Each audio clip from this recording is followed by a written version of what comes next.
Koro 16,000 nini abo chuli mawi mawe 1,100 cha kasto 3% ma 16% cha a withhold tao ne government directly. Kase ove directly to gima mi ilongo ni withholding tax certificate. So in ke dhie portal ni ma KRA tibo yudo ka mogine cha oseketi. Ko ini file mana difference 16,000 chande ibo ma file ana se file mana dong godo chande ma oro ne KRA. Ko ini bo ma file the difference. Ko ka oponi itamo wini okechul tibo yudo ka ibo ng'eyi nikech ana se oro ne KRA ni mae withholding tax mana timango agolo kuomi to into kechulo mari chande.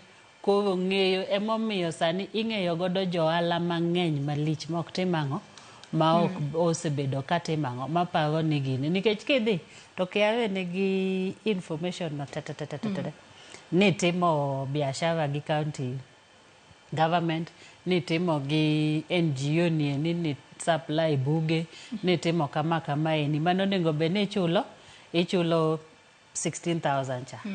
To kichulo matene ni onge ng'ama nyalo kwepo chenro makamano. KRA nitiere kod nonro mag jite.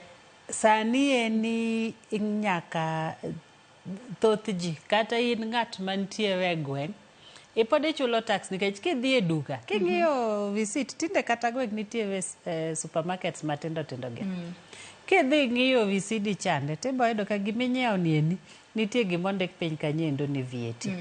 Matiende ni VAT no ng'ani luongo ni en a collection agent.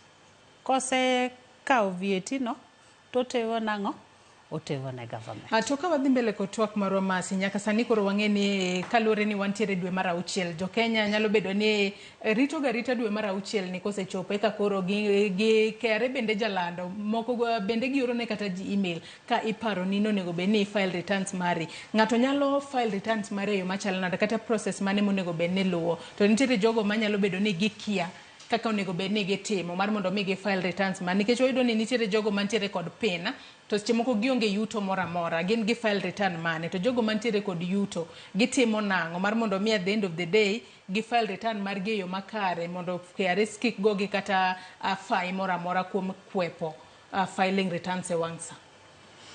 Koro mokwongo wachako ne sani ng'ato ka ng'ato nego bene bedo gi pin nikech kata kidhi yawo bank account to gidwaro ang'o gidwaro pin number. Ka in gi nyathi masomo madhi e mbalariany sani dwaro ni kitimo kikwayo help to nyaka itimang'o nyaka ibed gi pin. Koro ng'ata kichopo jegni 18 kapok itimo gimoro to nyaka ibed gi kitambulisho kasti ibed gi pin. Koro nitie ng'at manyalo bedo ni onge gi yuto ni in January to January ni onge giminyalo wacho ni timang'o ni intiere gi yuto ma to kionge gi yuto to nitie gimwaluongo ni nil returns.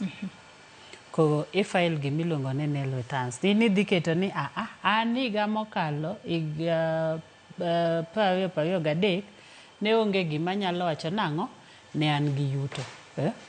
Maybe ina ng'at mapuro dala kuchocho to mana miyudo gi en mana mang'o michamo. Koro nyaka itimang'o nyaka gimitimo ni nyaka file nil returns nikech kok file returns to nitie gik miluongo ni penalties.